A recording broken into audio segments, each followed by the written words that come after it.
കൽക്കി 2898 AD എന്ന പുതിയ സിനിമ ഇന്ത്യൻ സിനിമാ ചരിത്രത്തിൽ തികച്ചും പുതുമയുള്ള ഒരു സിനിമയാണ്. തീർച്ചയായും ഭാരതീയ ഇതിഹാസവുമായിട്ട് ബന്ധപ്പെട്ട്, പ്രത്യേകിച്ച് പറയുകയാണെങ്കിൽ മഹാഭാരതവുമായിട്ട് ബന്ധപ്പെട്ട അശ്വത്ഥാമാവിൻ്റെ കഥാപാത്രത്തിൽ തുടങ്ങി ഈ സിനിമ കലിയുഗത്തിൻ്റെ അന്ത്യത്തിലെത്തി നിൽക്കുന്ന തരത്തിലാണ് ഈ സിനിമ ചിത്രീകരിച്ചിരിക്കുന്നത്. തീർച്ചയായിട്ടും ദ്വാപരയുഗത്തിലെ അശ്വത്ഥാമാവ് കുരുക്ഷേത്ര യുദ്ധത്തിൻ്റെ അവസാന നാളുകളിൽ ദ്രോണാചാര്യർ വധിക്കപ്പെട്ടതിന് ശേഷം, സ്വന്തം പിതാവായ ദ്രോണാചാര്യർ വധിക്കപ്പെട്ടതിന് ശേഷം വളരെ ദുഃഖാകുലനായും രോഷാകുലനായും പാണ്ഡവ പക്ഷത്തെ ശത്രുപക്ഷമായിട്ട് കാണുകയും ആ പക്ഷത്ത് ഇനി ഒരാൾ പോലും ജീവിച്ചിരിക്കാൻ പാടില്ല എന്നുള്ള ഉദ്ദേശത്തോടു കൂടി ഒരു പുൽക്കൊടി എടുത്ത് അപാണ്ഡവായ എന്ന മന്ത്രം ജപിച്ച് അഭിമന്യുവിൻ്റെ പത്നിയായ ഉത്തരയുടെ ഗർഭത്തിലേക്ക് അയക്കുകയുണ്ടായി. തീർച്ചയായും ഈ വസ്തുത മനസ്സിലാക്കിയ ശ്രീകൃഷ്ണൻ അദ്ദേഹത്തിൻ്റെ ദിവ്യശക്തി കൊണ്ട് ആ ഗർഭത്തെ സംരക്ഷിക്കുകയും കോപം കൊണ്ട് അന്ധനായ അശ്വത്ഥാമാവിനെ ഈ കാലമത്രയും ചിരഞ്ജീവിയായി ജീവിക്കാനും, ലോകം ഉള്ളിടത്തോളം കാലം ജീവിക്കുക, അങ്ങനെ ചിരഞ്ജീവിയായിട്ട് ജീവിക്കുക എന്ന് പറയുമ്പോൾ ഒരു നല്ല ഉത്തമനായ മനുഷ്യനായോ ദൈവജ്ഞനായോ ജീവിക്കുക എന്നുള്ള അർത്ഥത്തിലല്ല ശാപമുണ്ടായത്. മറിച്ച് ജീവിതകാലം മുഴുവൻ മനുഷ്യരുടെ ഇടയിൽ കലഹത്തിൻ്റെ പ്രതിരൂപമായി, അതുപോലെ തന്നെ കലാപങ്ങളും യുദ്ധങ്ങളും ഉണ്ടാകുന്ന സ്ഥലത്ത് വർദ്ധിത വീര്യത്തോടുകൂടി മനുഷ്യ മനസ്സിൽ രൂപപ്പെടുന്ന പകയുടെ പ്രതിരൂപമായി ആ മാറിയ അശ്വത്ഥാമാവിൽ നിന്നാണ് ഈ സിനിമയുടെ കഥ ആരംഭിക്കുന്നത്.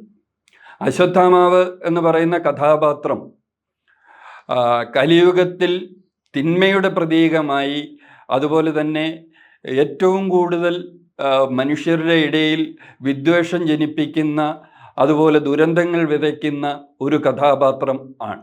തീർച്ചയായിട്ടും കലിയുഗത്തിൻ്റെ ഈ ദുരന്തങ്ങളെയെല്ലാം വളരെ മനോഹരമായി ചിത്രത്തിൽ ചിത്രീകരിച്ചിട്ടുണ്ട്. പക്ഷേ ഒരു ശാപമോക്ഷം എന്ന വണ്ണം ശ്രീകൃഷ്ണൻ പറയുന്നുണ്ട്, കലിയുഗത്തിലെ അവതാരത്തിന് സംരക്ഷകനാവുന്നതും ശരിക്കും ഈ അശ്വത്ഥാമാവ് തന്നെയാണെന്ന് പറയുന്നുണ്ട്. ആ അശ്വത്ഥാമാവ് അങ്ങനെ സംരക്ഷകനാകുന്നത് ഈ സിനിമയിലൂടെ നമുക്ക് കാണാൻ കഴിയും. വൈജയന്തി മൂവീസിൻ്റെ ബാനറിൽ നാഗ് അശ്വിൻ സംവിധാനം ചെയ്യുന്ന കൽക്കി എന്ന സിനിമ ശരിക്കും ഒരു സയൻസ് ഫിക്ഷൻ ഡിസ്റ്റോപ്പിയൻ സിനിമയാണ്. തീർച്ചയായിട്ടും കാലഗണത്തെ ഇതിനകത്തിൽ വ്യത്യസ്തമായ രീതിയിൽ ചിത്രീകരിച്ചിട്ടുണ്ട്. ഇതിഹാസ കാലത്തെയും 2800കളിലെ കാലത്തെയും വളരെ വിചിത്രമായ രീതിയിൽ ഒരു മനുഷ്യ സങ്കല്പത്തിന് ചിന്തിക്കാൻ പറ്റുന്നതിനപ്പുറം മനോഹരമായി ഈ സിനിമയിൽ ചിത്രീകരിച്ചിട്ടുണ്ട്. അതുപോലെ തന്നെ കലിയുഗത്തിലെ ഏറ്റവും ബുദ്ധിമുട്ട് അനുഭവിക്കുന്ന ജനവിഭാഗം, അതുപോലെ തന്നെ അധികാര കേന്ദ്രത്തിൻ്റെ പ്രശ്നങ്ങൾ. അധികാര കേന്ദ്രത്തെ ഇവിടെ ഒരു കോംപ്ലക്സ് എന്നാണ് ഈ സിനിമയിൽ അറിയപ്പെടുന്നത്. കോംപ്ലക്സിൻ്റെ അധിപൻ എന്ന് പറയുന്നത് ശരിക്കും കലിയാണ്. കലിയായി പ്രതീകാത്മകമായി അഭിനയിക്കുന്നത് കമലഹാസനാണ്. പക്ഷേ ഈ സിനിമയിൽ കോംപ്ലക്സിൽ എത്തിപ്പെടാൻ, ജീവിതം മെച്ചപ്പെടുത്താൻ കോംപ്ലക്സിൽ എത്തിപ്പെടാൻ ആഗ്രഹിക്കുന്ന മനുഷ്യരുടെ ഒരു നെട്ടോട്ടമാണ് കാണുന്നത്. അവിടെ എത്തിക്കഴിഞ്ഞാൽ എനിക്ക് എത്ര പോയിന്റ് നേടാൻ കഴിയും? ആ ഡിജിറ്റൽ യുഗത്തിൻ്റെ അങ്ങേ അറ്റമാണ്. അവിടെ എനിക്ക് എത്ര പോയിന്റുകൾ നേട്ടമായിട്ടുണ്ടാക്കാൻ കഴിയുമെന്ന് ചിന്തിക്കുന്ന മനുഷ്യരാണ്. പ്രഭാസ് അവതരിപ്പിക്കുന്ന മുഖ്യ കഥാപാത്രമായ ഭൈരവ തൻ്റെ ഡിജിറ്റൽ ഉപദേശകയായ ബുജ്ജിയോട് ഇടയ്ക്കിടയ്ക്ക് ചോദിക്കാറുണ്ട്, ഏത് പ്രവൃത്തി ചെയ്യുമ്പോഴും എനിക്ക് എത്ര പോയിന്റ് പ്രതിഫലമായിട്ട് ലഭിക്കുക, എത്ര പോയിന്റ് എൻ്റെ അക്കൗണ്ടിലേക്ക് കയറും എന്ന് ചോദിക്കാറുണ്ട്.